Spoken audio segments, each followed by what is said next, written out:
This is the quorum. Yeah, it's a regular meeting. I'd like to call to order the Middletown City Historic Commission meeting on June 19th at 6 p.m. Staff, can you call roll? Corey Carter, Here. Matthew Dixon,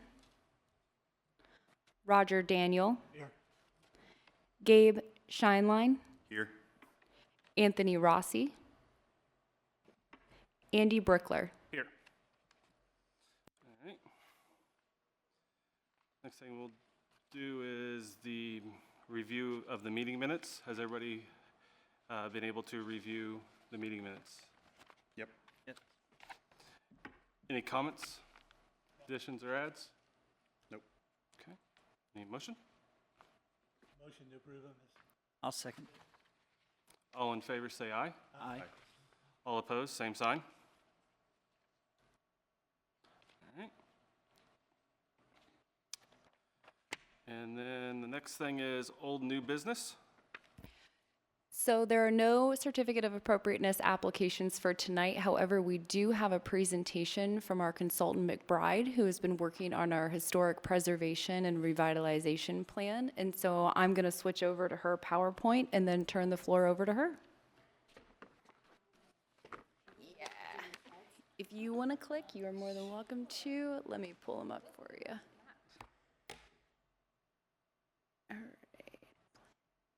All right, well, hello, everybody. I'm Liz Fields with McBride Dale Clarion. We've been working on and off with you guys for the past couple of years on this. It's been quite the journey, but we're glad that we're getting close to the end. And, you know, at this point, we got a nice draft document, but, you know, we're always open to comments and to get information right, better refine it, text edits, all that. So today I thought I would just kind of hit the highlights of what was changed from the last draft to this draft, and then if, you know, as we're going, if there's questions that you all have, just let me know, and we can go through that. So just to, you know, really I'm just going to go through each chapter, so it's not really an agenda, but I have a couple general changes, and then we'll go through each chapter. I'm going to structure it based on the new organization, but I'll kind of hit again what's changed. So from a general standpoint, we looked at the content and reorganized and moved some stuff around in a way that we thought had a better flow. We wanted to put like the landmarks next to the historic districts. That feels like something that people would look at together.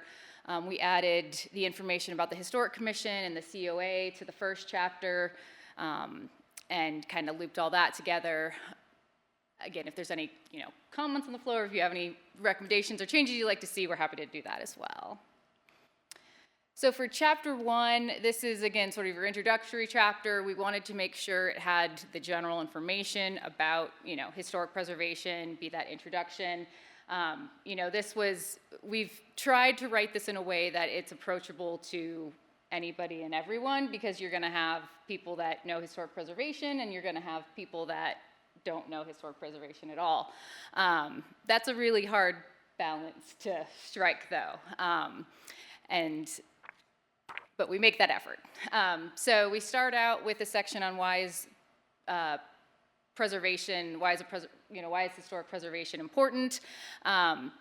This is intended to just to kind of be an overview, introduction, hit the high points of, you know, historic preservation can make a big impact on a community, and, you know, there's ways that a city can do that kind of thing. We added another section about this national and local preservation framework. This is more robust now than it was in the previous draft. We have kind of a specific chapter about, you know, the national register process, the criteria for designating a national landmark, and then kind of the local preservation, the local landmarks, what that section looks like. And then there's a little comparison chart of, again, some of the kind of FAQ sort of things that people would want to know of, you know, what's the difference between a national and a local landmark. So we wanted to add that in. That was also written in response to some of the feedback we got from the last draft. And then regarding Middletown's preservation efforts, we expanded the language around the benefits of being a CLG, and again, moved that CLG language to the front. And then we have a section in there about the Historic Commission, what you all do, and then the COA process. We added an overview, kind of step-by-step guide for the COA, so that could be kind of a nice one-shot page for applicants that haven't been through that process yet. All right, moving on. For chapter 2, we've looped kind of the history of Middletown with the landmarks and the districts. So it starts off with the history. We reviewed and revised the text from the last draft some. There was a comment to reference the Miami people and their group of, being the original settlers in this area, so that was added in. And then some edits and corrections were made based off of feedback we got from the last draft. Then we go into the historic landmarks. For each of these, we added a note kind of bolded where basically if each landmark was when it was designated and what kind of designation it is. And so, because some of the landmarks are nationally designated, some are local, some are not designated but should be. So we tried to make that kind of an easy, bold thing that would stand out. There was a recommendation to do kind of icons, like an L if it's locally designated, or an R if it's nationally designated, but it's a little bit more nuanced than that, because one of the buildings, I forget which one, is identified as a high risk building for demolition or something like that. It's in a slightly different category. And so it's just it didn't feel as clear and, straightforward just to do kind of National Register local. So that's why we just sort of bolded that that sentence that highlights it, but again, open to ideas if that doesn't kind of meet the idea. We also had some comments about which landmarks we should have in there. We added a couple based off of the feedback, but I'm sure there's probably plenty of ideas of which landmark should be in there and if we should add. I think we got some comments about adding in some historic structures that haven't been designated yet. So open to do that. I think we're just looking for, if there's specific ones that you would all want to see, we're happy to add that in. For the historic districts, we edited the map to show where the Main Street Commercial District overlaps with the South Main Street District, and then under, I forget if it's which one, but in one of those sections, we added a paragraph at the bottom that kind of explains, what that overlap means, and, that they kind of have these two layers on top of them. So that was added based off of feedback we got. We expanded the descriptions of each of the historic districts from the last draft, and then we have the little kind of colorful bar on the side that those colors correspond to the map. And it specifically now kind of calls out what the architectural styles are in that district, and then I forget what other information is in there. Architectural styles, and then the significant buildings within the district. So those are kind of in that call out box on the side. Moving on into the design guidelines, this chapter was changed to the least, we got the least amount of comments on the actual guidelines themselves. There were some specific changes made. We had a comment about adding something to the roof section, things like that. And so we responded to those comments and tried to incorporate that in. For the applicability of the guidelines, the Secretary of the Interior standards, those really didn't change much. For the Secretary of the Interior standards, we did add some information that we're providing the standards for rehabilitation because those are the most common, the mostly used, but we recognize that there are they have the standards for new construction or remodels, things like that. So we added a sentence about that with a link to where somebody could find all those, but it seemed a little overkill to go and have each of those standards in the plan. But if that's what you guys want, we can do that. Yeah. Can you remind me what the ones that were linked and not included, What are examples of some of those? For the National Register? Yeah, This is like, these are guidelines about like what to do with yeah, so, when new construction is appropriate and when not. yeah, so the Secretariat has the standards, the rehabilitation ones are in there, and then they also have them for preservation, restoration, and reconstruction. And if you look at them, they're all very similar. They just, have slightly different standards in there. So, if you all think it would be helpful to have each of those in here, we can do that. But the rehabilitation standards are kind of the ones that people think of. They're the kind of the main ones that people go to. And again, we, kind of just identifying the other ones in here with a link, so.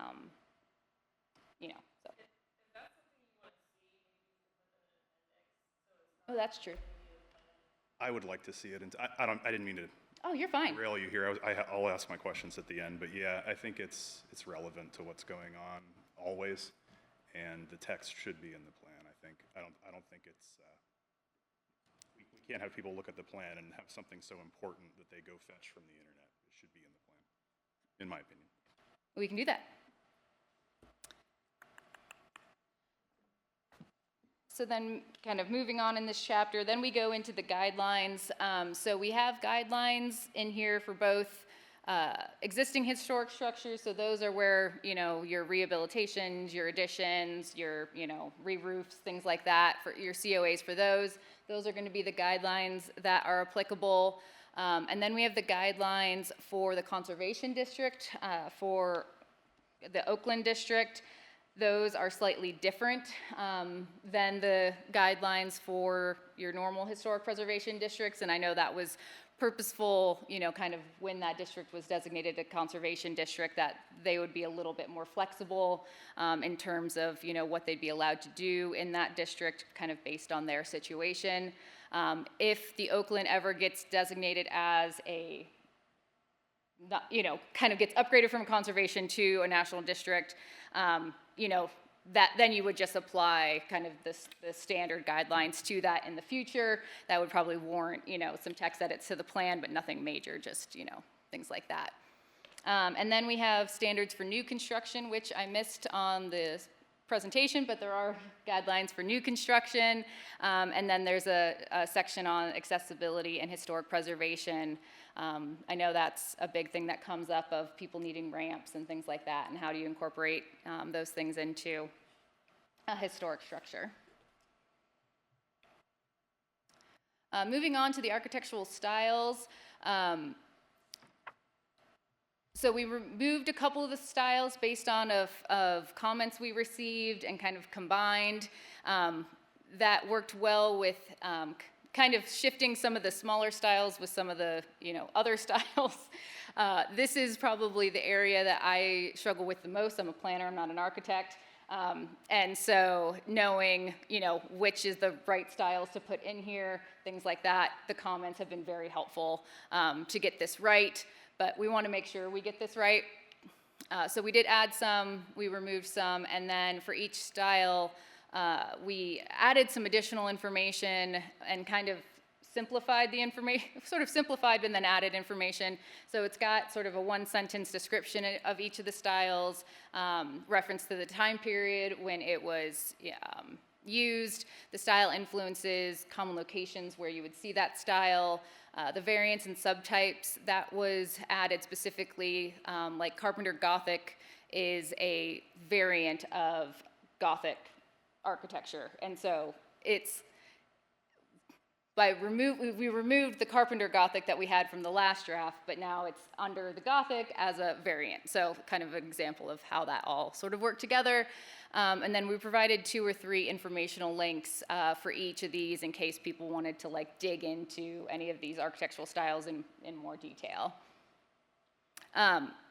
We have been requested to have local representation of these structures from Middletown. We haven't had a chance to get that yet, but if that's something that's important, we will work with staff to get that.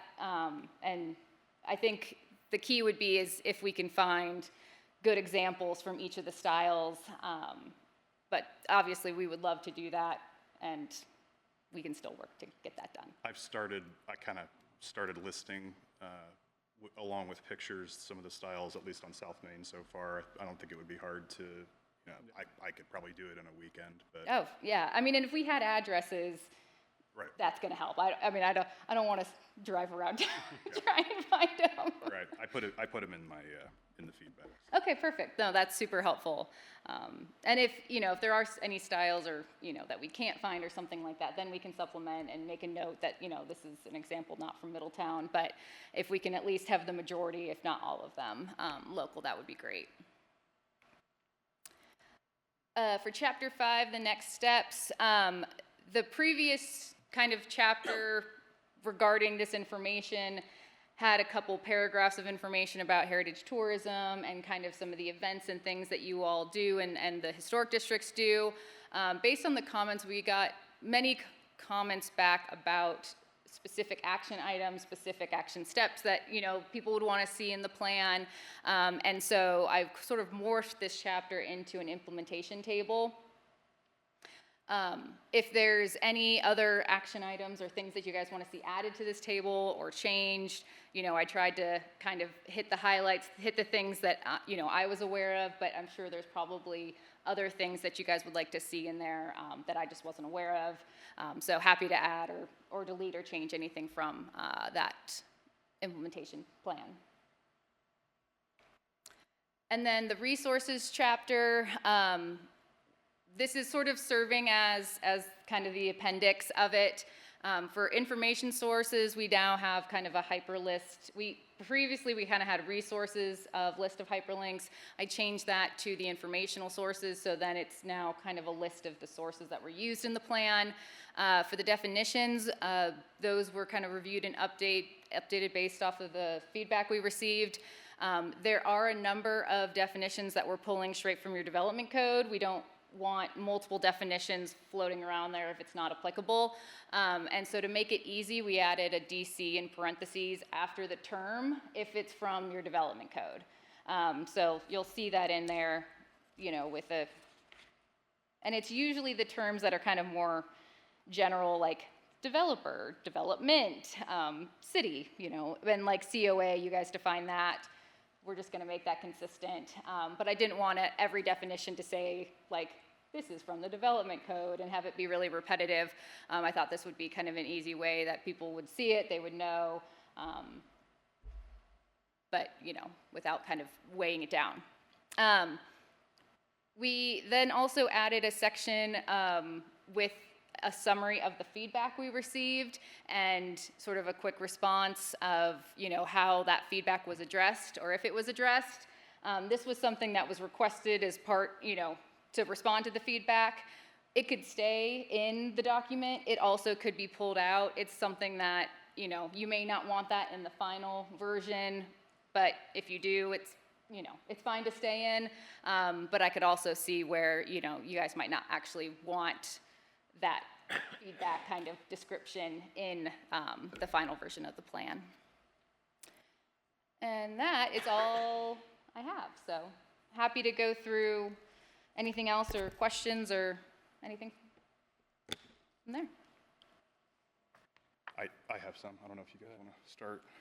I really like the change in structure from what it was before. Yeah. And I like the part where the historic commission and the duties are kind of up front. So I applaud that. All right, awesome, thanks. Sorry, Roger. Okay. I had a few things, and I submitted comments. Yeah, I haven't had a chance to Sure, yeah, I did it last night, so no worries. So one of my questions, I thought the first page, the introduction, I get what you're saying about making it accessible to all readers.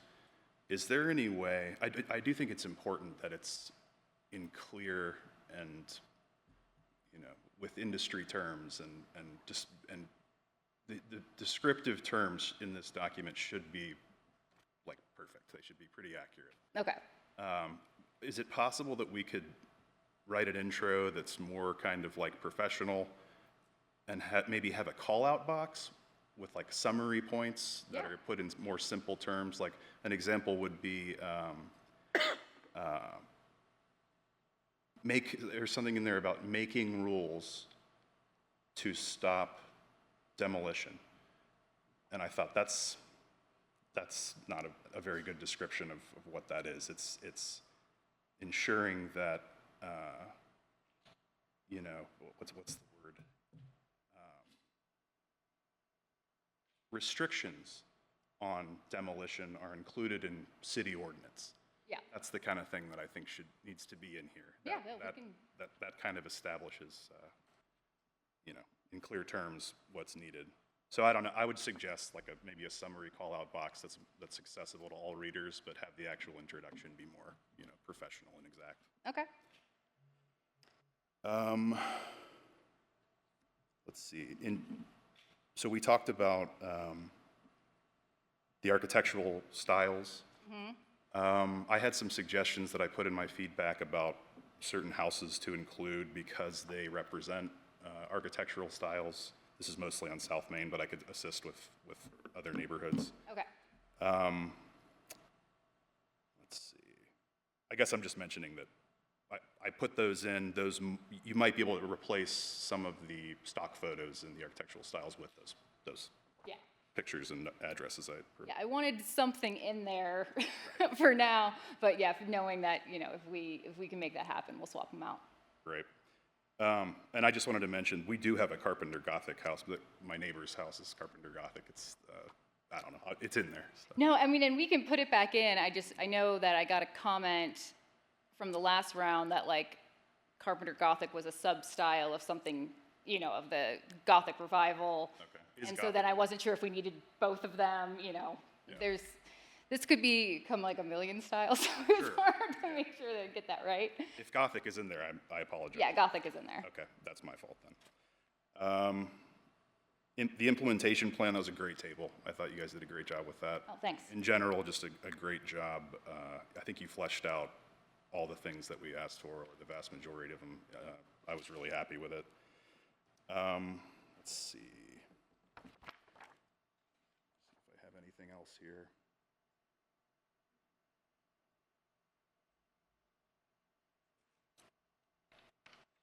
Sorry, guys, if you don't mind, I'm just flying through here. See if there's anything else. So one thing that I saw in the feedback section at the bottom. Let's see.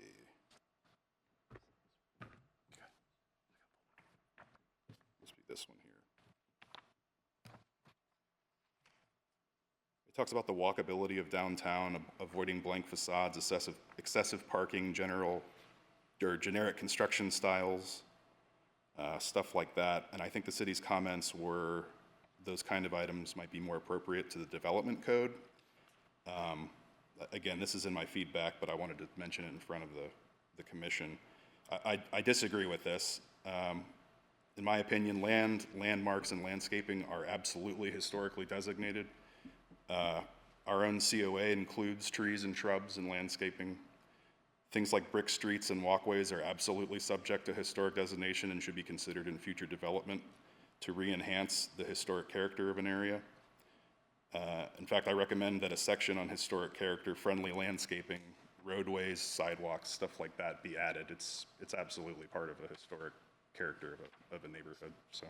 Okay, what number was that? Do you have it listed there by chance? I don't have Okay, the plan on. It's like, I have it. It's 23. It's like the sub bullets of Okay. 23 on page 79 and 80. Yep. Another one was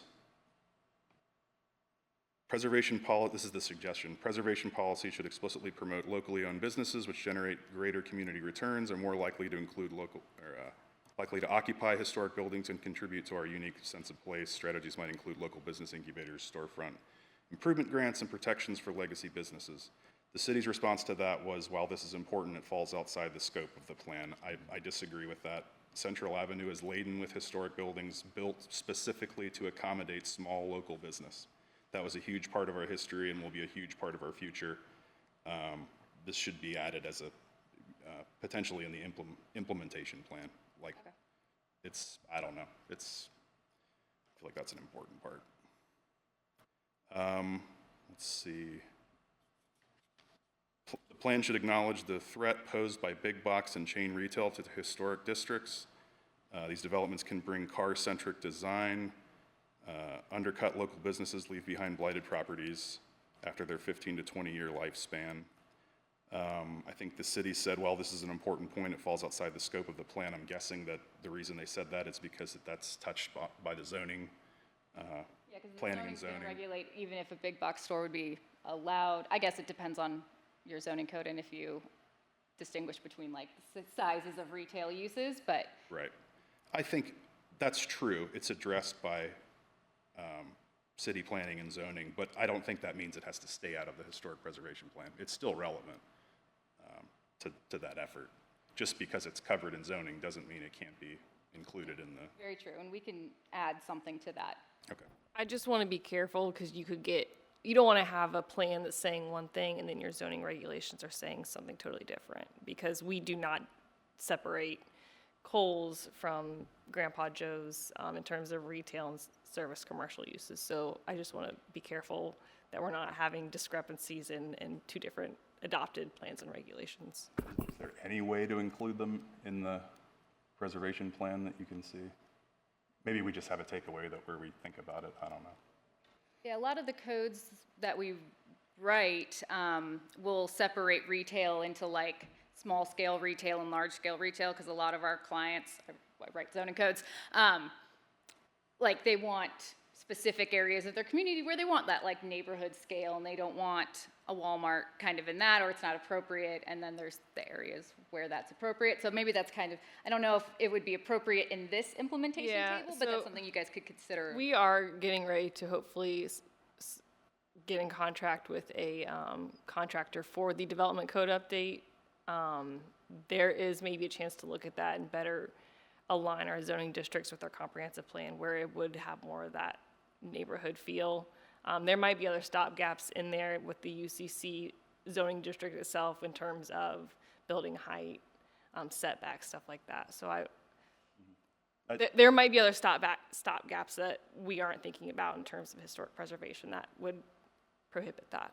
Okay, thanks, Claire. But there is something I wanted to bring up for you guys.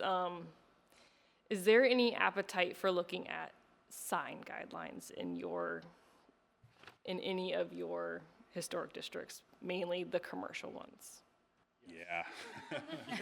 And also advertisements. I was driving around the other day and saw a bench ad, an ad on a bus bench, like right on South Main across the street from me, and I was thinking there's no way that's. Okay. That was something I thought of. Right, that caught me looking, Yeah, because I know in the past, we've, unfortunately.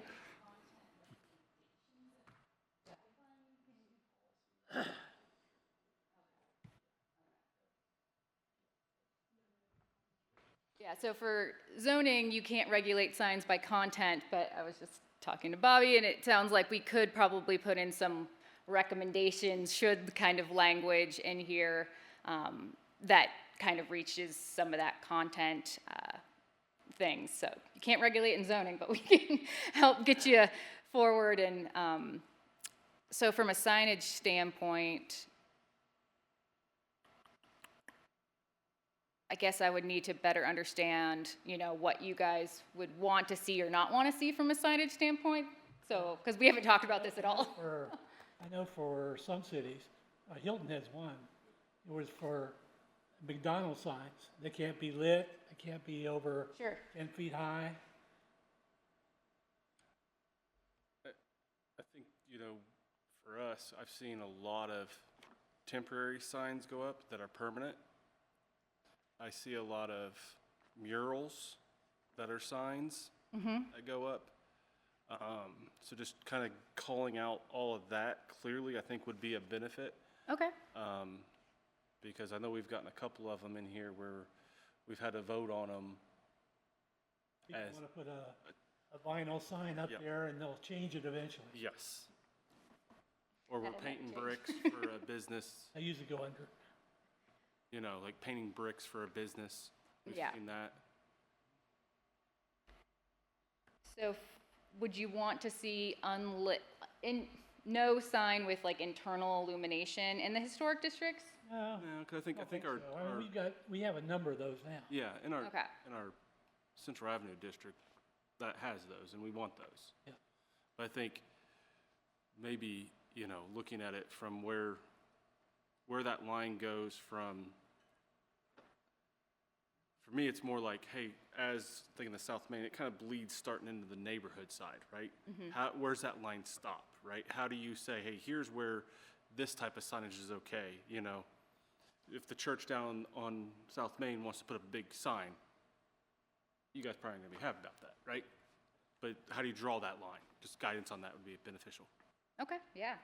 No, we can work on that, and yeah, we've been addressing murals and things like that. I know a lot of kind of historic areas want like kind of those old-fashioned wood-looking signs, and so maybe we could provide some like pictures of these are appropriate types of signs. I think where it can get tricky is the sort of vintagey, marquee kind of signs, which can be really funky and cool, but could also go really not what you want. Like, you don't want the Vegas, you want the cool old movie theater.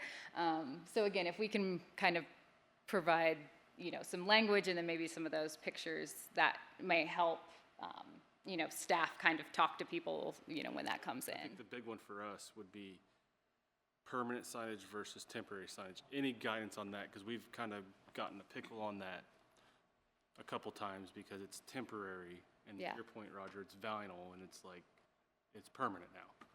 And they fade and all that challenges.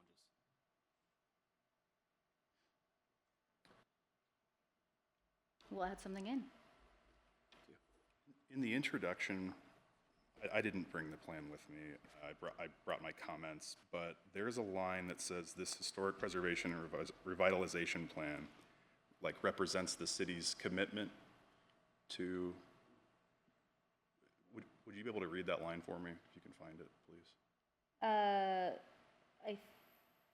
If it starts with this historic preservation and revitalization plan, you think it starts with that? Okay.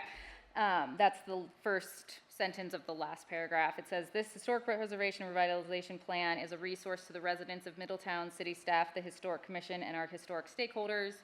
It provides an introduction to how local and federal historic regulations work, Middletown's historic assets, guidelines for how to renovate historic buildings, and resources that are available to historic property owners. I'm sorry. There was some line in there that said this plan represents the city's commitment to historic preservation. That could be in someplace else too. Sounds like an introductory paragraph. Could be. But that's the gist of what the line says. And Gotcha. I kind of took issue with that. I was a little bit grumpy when I was reading this last night when I made these comments, but I feel like that's just kind of paying lip service to say this is our commitment. This plan is our commitment. That should not be that shouldn't represent your entire commitment. So my comments are the city has not and is currently not doing a great job preserving its historic buildings. It is currently failing in this commitment and has been for many decades. The city needs to do better in order to demonstrate their commitment in historic preservation. I'm not sure how to present that in the document, but if this is official guidance to citizens, stakeholders, and city staff, that needs to be noted. It needs to be noted that we have to do better in the preservation plan. That's a huge part of this. Let's see. This plan is not intended, I don't think this plan should be intended to conform to existing trends.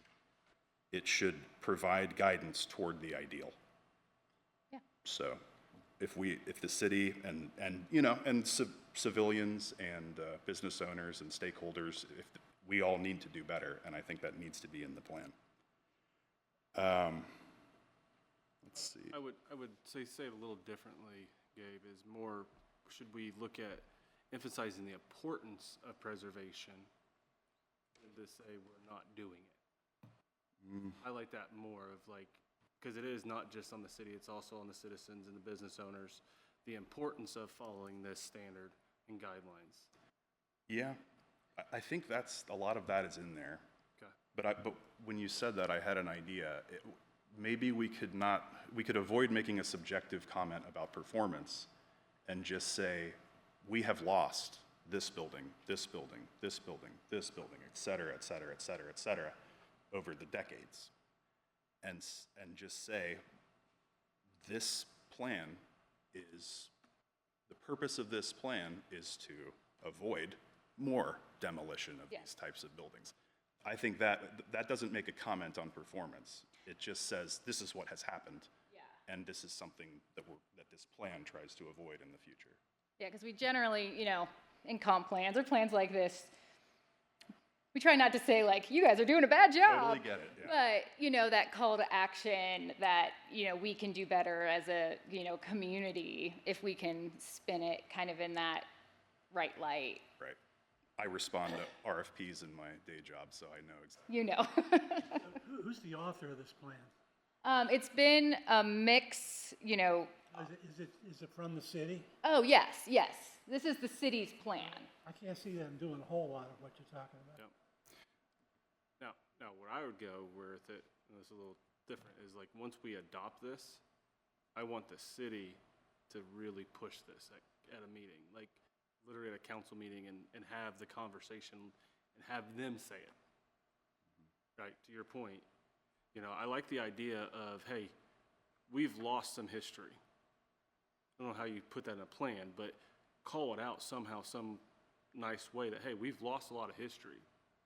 If we keep that path, this is a tool to help us not do that. Yeah. Maybe we talked about like generic stock photos of architectural styles.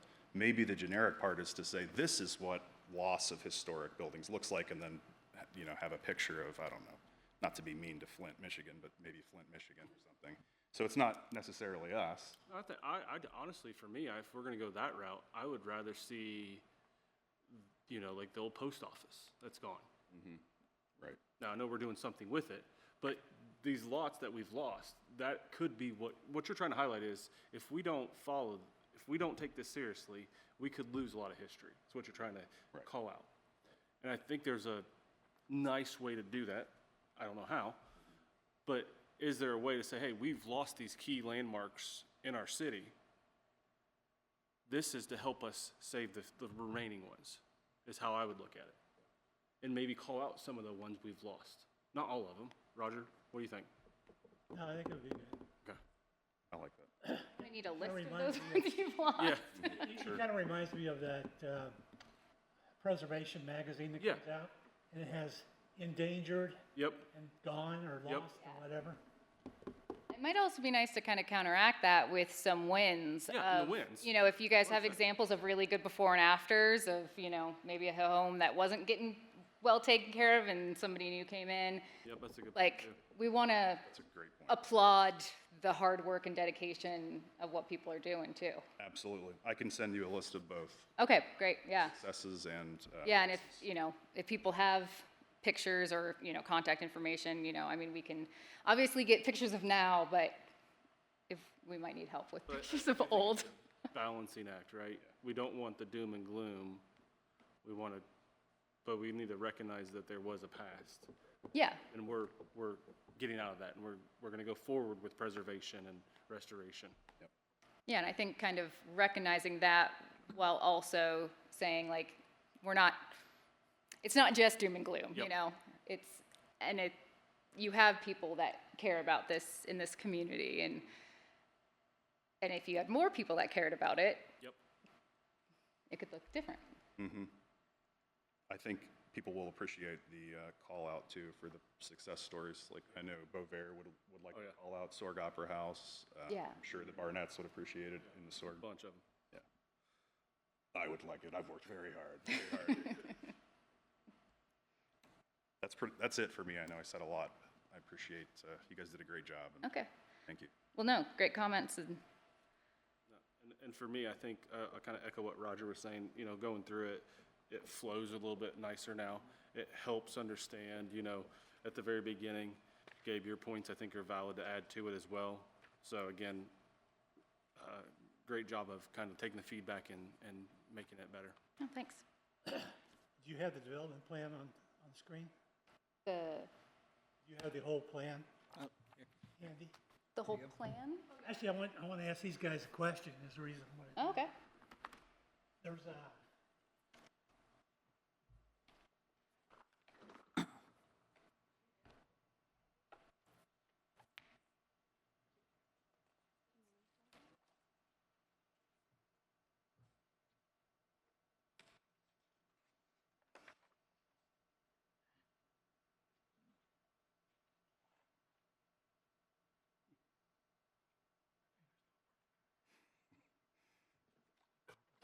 Yeah.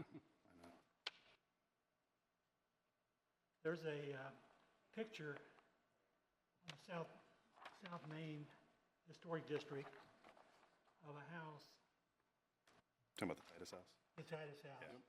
Yeah. It may be a Titus house, but it's on Titus Avenue as opposed to this one. Yeah, they got the description right. But the picture, Picture is still the wrong house. yes. Okay, Those they both two should- detached houses are like the most confusing thing to me, because I think last draft, we had the description wrong. This, not here, but is that on? I think that has to be Page 11. designated. 11, yeah. The Francis Titus house, it was part of the Underground Railroad. I can't imagine it's not designated. But if it is not designated, that's be- number one. Yeah. So that's not the right house. Wrong picture for that caption and address. Yeah. Oh, yeah. So everything's right except for the picture. But I don't know that that house isn't on the historic district, but not in that Okay. district. Not Yeah, I in don't that know what area. house that is then. Huh? I don't know what house that is then. Do we know? I think it's on Titus That's Avenue. on Titus Avenue.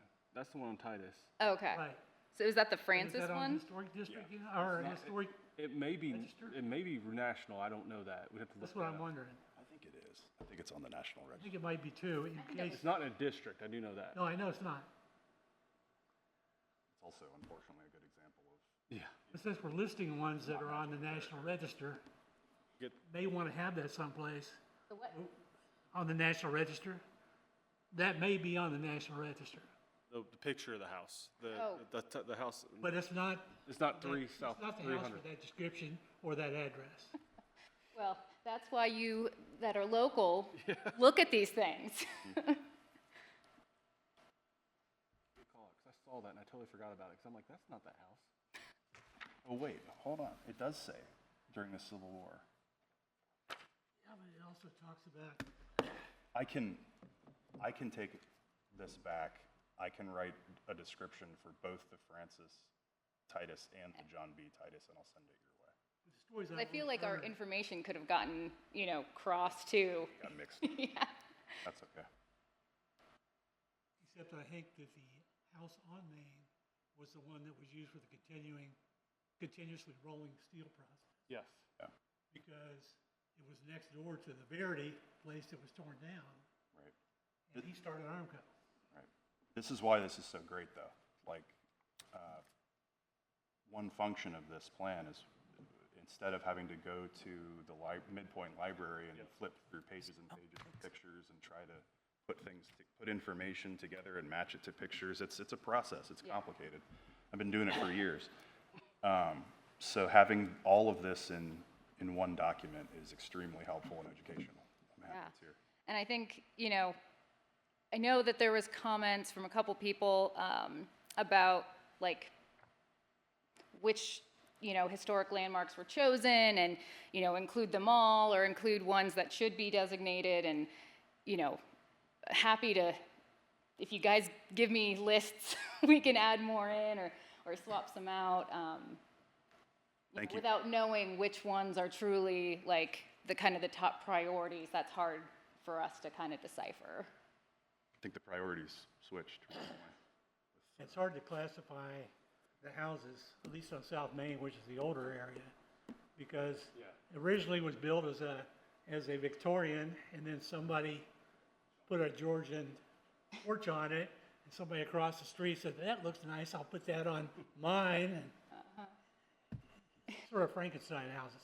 When I was starting my planning career, I did public sector work out in Colorado, and the town I worked for Kodak, it was like a historic downtown, and Kodak came into that town in the 50s, or 50s or 60s, and put out this like fake Swiss chalet like facades on all the buildings. But like, you know, in the 21st century, now like the Swiss chalet is now considered historic. And it's just, you know, it's that kind of frustrating thing where you're like, I want to take it back. And then I just found it, the picture you have is 1353 Avalon Drive. 1353. I think we had that address in the Meredith last Titus, one. yep. So the picture you have is 300 South Main is actually the one on Avalon Drive. Okay. So that's, Tell if it was in the National Register. I just did a quick map search. I didn't look at national yet. And we did add a link under kind of the introduction of the Middletown's historic landmarks to the Ohio National Register searchable database, so that, you know, and we added a comment in of like, this isn't the full list, but if there's something in here or somebody is looking for something that's not in here, we wanted to at least have that available.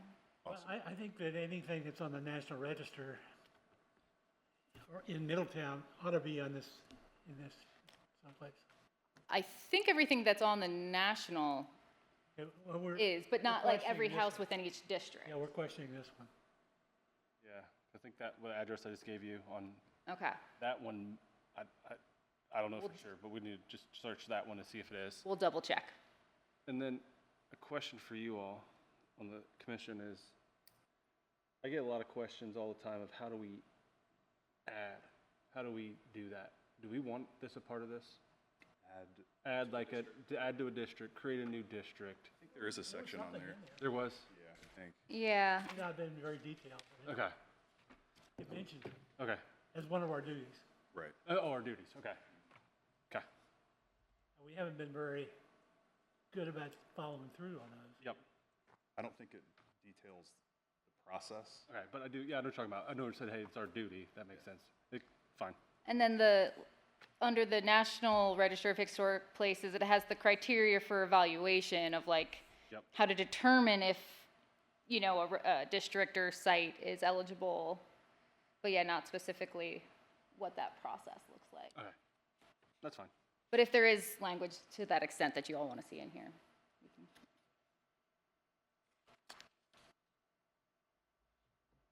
I saw you put Forest Hills in there too. I appreciate that. Personal victory.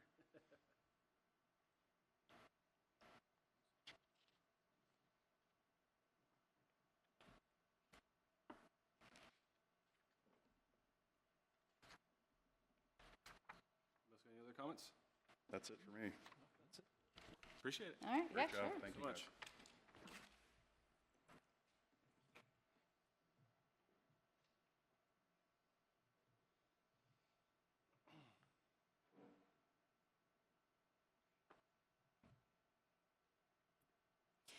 All right, so the only other thing that I had for you guys tonight is I did want to provide you with a brief update from our chief building official on the assessment from Burgess and Nyepel. So they did go through, I believe, the day after our previous meeting on May 16th. They went through with Burgess and Nyepel. I was told a few engineers and a few architects. I'm unsure of anyone else who was there with them. I'm sure Luis could speak more to it if you were curious. But they are still waiting as of this morning on the complete review and report from Burgess. So I don't have any concrete updates on it, just that they have gone through, they are working on the report right now. And what buildings did they go through? They went through, I believe, the Manchester, Snyder, Rose Furniture, and US Bank no.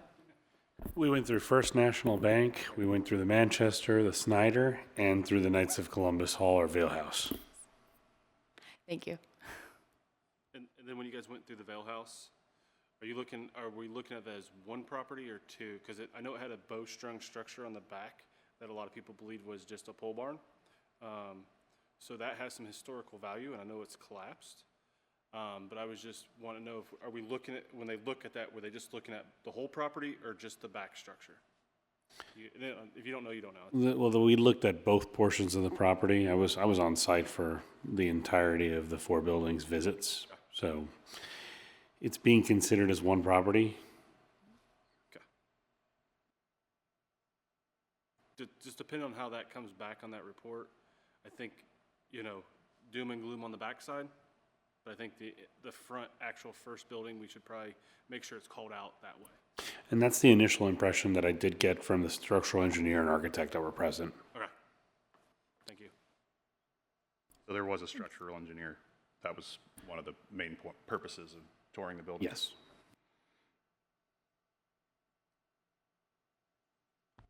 And do we know roughly when we would expect those results back? They gave me a timeline of about a month. It's been taking them a little bit longer than usual. They also took multiple samples of just building materials and other things on site, checking for things like asbestos and such. I'll reach out personally to Burgess and Nyepel and see what I can get for you guys. Thanks. And this might not be relevant to this meeting, but is the city looking at a financial analysis of the options that we have for us, including demolition, simple maintenance, and security, as opposed to, investing in the actual restoration of the buildings? Are they doing that now? Okay. So there have actually been developers who have walked through some of these buildings in question, and I wouldn't call it a financial analysis per se, but we are getting feasibility based on their assessment of the buildings and also based on what comes back from the structural and environmental assessments, and comparing and contrasting those two things and seeing what realistically it would take to either restore, adaptively reuse, and in the worst case scenario, what it would cost to demolish that building. But all options are on the table and being considered. What besides financial considerations would make something economically infeasible? What are they grading on when they're considering feasibility? I would argue that the main thing would be financial feasibility. I mean, an old building could have a number of issues, and you really don't know the full scope of the issues an old building has until you start working on it, seeing what's in between the walls and such.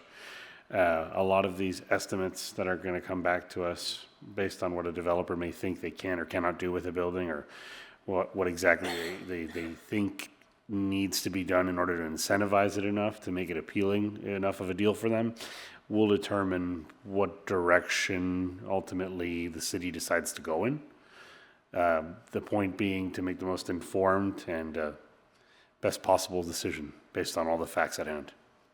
Just my personal opinion, and I know for the folks I represent with the Save Downtown Middletown and the South Main Historic District, I know that they really want to see a detailed financial analysis of the options. If City Council is telling us we're voting to demolish because we can't afford this, or because developers are not willing or are unable to put together the cap stack or the investment package to restore these buildings, if they're telling us that they're voting for demolition because they can't do that, we need to have dollars and cents. But I would say before that, keep me honest, they've got to come to us to demolish first.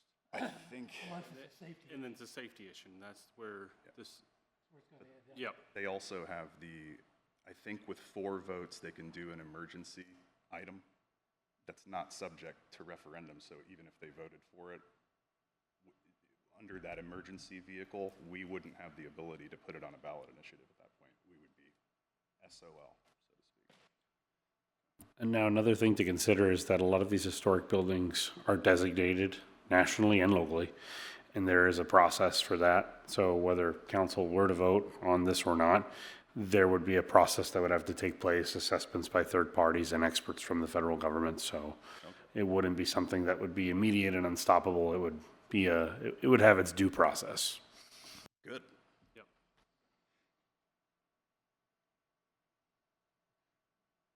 Any other questions? Thanks, Luis.